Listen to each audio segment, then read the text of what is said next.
Hi everyone, it's Joni at Granny J Clay again, and this is just a little quick update on my looper. I keep practicing with it, and one of the things I did is I went on YouTube and looked around again. I watched so many people do this on YouTube, and I found one that did it a little different, and that was Allie at Potomac Beads. So let me show you what she did, and did it ever work nice? So let me just...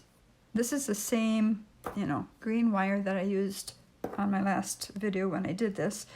And you can stick it in the hole if you want to. Now I went back and I repainted a little bit because maybe you can see on the inside, it had kind of come off a little bit. But that has helped me, anyway, get it through that hole more quickly.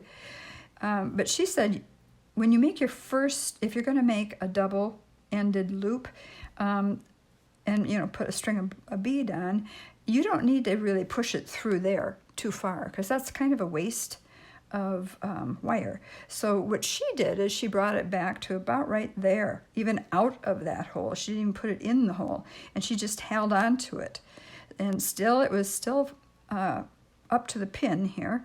So I'm going to take this, I'm going to come around, and one other thing I wanted to show you right now, what she did was she opened it up a little bit and she moved it to the right a little bit. And so I'm going to bring it around. I'm going to see if that works for me. All right, and I'm probably going to have to bring it back a little bit just to make sure the loop is in the center of that wire. Let's see how it worked. That worked perfect. Look at that. Can you see it? It worked perfect. Very nice. So you might want to do that when let's put a bead on, another one of my navy beads. Okay, and push it down. Hold it where I always hold it, which is right on the loop that I just made. And okay, let's see. I want to lay this down again so you can see it. I'm going to thread this. Now this one you do have to go through the hole. Like that. And what she said to do is to lay it against this claw. Well, that's what I call it. I call it a claw or a pincher or whatever you want to call it. And I was laying it up against the side, this side right here. Let me pull this back out. I was laying it, let's see if I can show you here with something that's better to point with. I was laying it against this part right here, this black part. See that black part right there? Can you see it? Anyway, which isn't very far from that pincher or the claw. So I was paying attention, and I thought, okay, I'm just going to do it her way. I'm laying the bead right up against the claw, making sure it's still up against the, what do you call it? Pin. And then I'm going to come around, and I'm going to kind of let the bead move on its own, but still hold on to it. And now when it gets to that point and it cuts it off, I'm going to release a little bit and I'm going to turn it a little bit and see if we can't get it to close. Now I'm going to try to close it. Now usually I will stop here right when I hit the pearl. Oh, I'm so sorry. When I hit the pearl, but I'm going to go continue to just push it in a little bit. You see that? Let me bring you down. Okay, there we are. So you can see that it's almost closed right there, and I don't see a very long neck at all on that. I think if you close it, it's going to be just fine. So I'm going to push it just a little bit more. And what it does is this claw over here pushes the wire and the bead toward this claw. And it kind of bends it in a little bit. So once I see that it is touching, I'm going to release it. Look at that, you guys. Can you see that? And I'm going to take it off. You can just take it and pull it off, I guess. You have to sort of release the handle a little bit, and then you can kind of lift it up.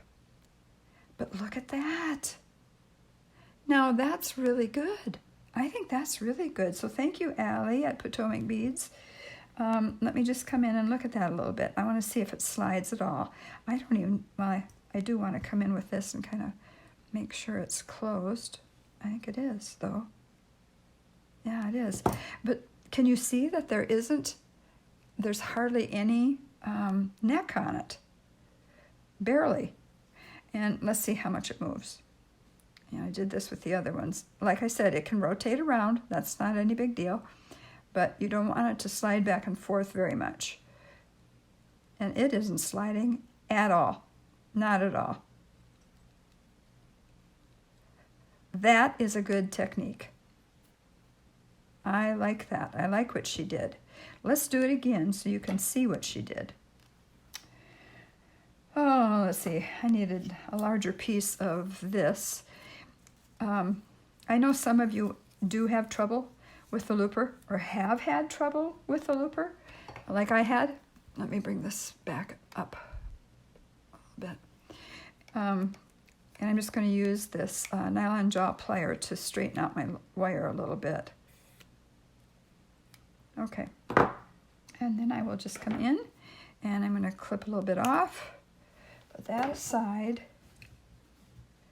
And we're going to do this again so you get to see a little bit better. I'll bring it down a little bit more. There we go. Okay, I'm going to try to bring my mat over so that's kind of in the middle here.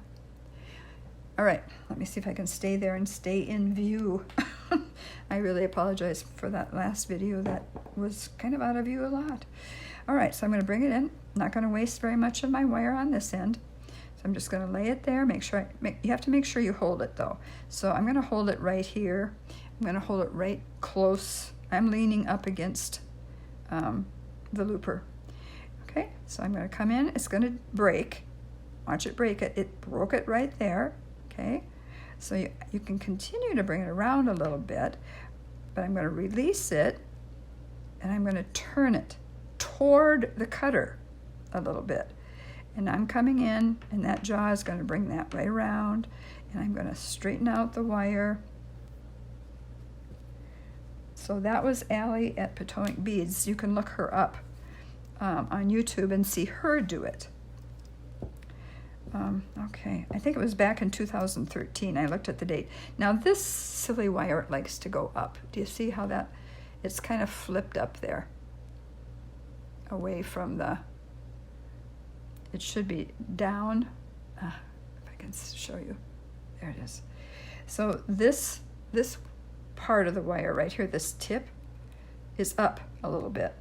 And so what I want to do is come in and I'm going to push it down a little bit. Now that didn't close all the way like they have been. So let me come in with this. As I said before, this takes practice, but you just close it a little bit and it's there. Let's put the bead on. Let's take one of these. I'm excited about this. I think I'm finally getting to the end of my lessons on how to do this, hopefully. Of course, that's with this, you know, this size of a bead. Maybe if I do other beads, I'll have a problem. I don't know, but we shall see. Okay, I'm going to hold this part, and well, I'm going to bring it in here first. I'm going to go through the hole, which I can see really well. I kind of cock my head, and I see where the hole is because it's easy to see because I painted it white. I painted white around it. Okay, and now I'm going to hold the loop so it faces up. Because the loop that we make now is going to face up, so they'll both be in the same direction. So I'm holding it again. I'm just holding it against the cutters or the claws. And here we go. We're going to come around. Oh, I want to hold faster than that, or hold tighter than that. Okay, I'm going to come around. It cut it. And so I'm going to get rid of that. It cut it. And so now I'm going to take it. Let me see, I'll come back down again. And I'm going to open it a little bit, and then I'm going to turn this a little bit. And I'm going to bring it around, and I'm going to go ahead and close it. Before I was just touching the pearl. I wasn't closing it. Okay, so that came off pretty well. Let me try this one. And it's closed almost all the way. Not quite, but almost. So that was good. So you can imagine doing a lot of this, and it would go a lot faster than trying to measure and cut on your own. Let's see how this works out again. I think that looks really good. What do you think? I don't see, barely, I mean, you barely see a neck on either side. Let's see if it wiggles. Let's see if it wiggles. Like I said, it can rotate. It's okay. And I'm going to see if it wiggles. This one wiggles a little bit back and forth, but not much. I have a friend who makes jewelry, and she said she always got a giraffe neck when she used the looper. She struggled with it. So did I. But this is really good. I think this looks really, really good. So again, thank you to Allie at Potomac Beads. Go look it up. She will show you how to use the looper as well. So I hope that was, once again, helpful. Just a quick stop by, and I'll let you go for now, and we'll see you soon. God bless you all. Bye-bye.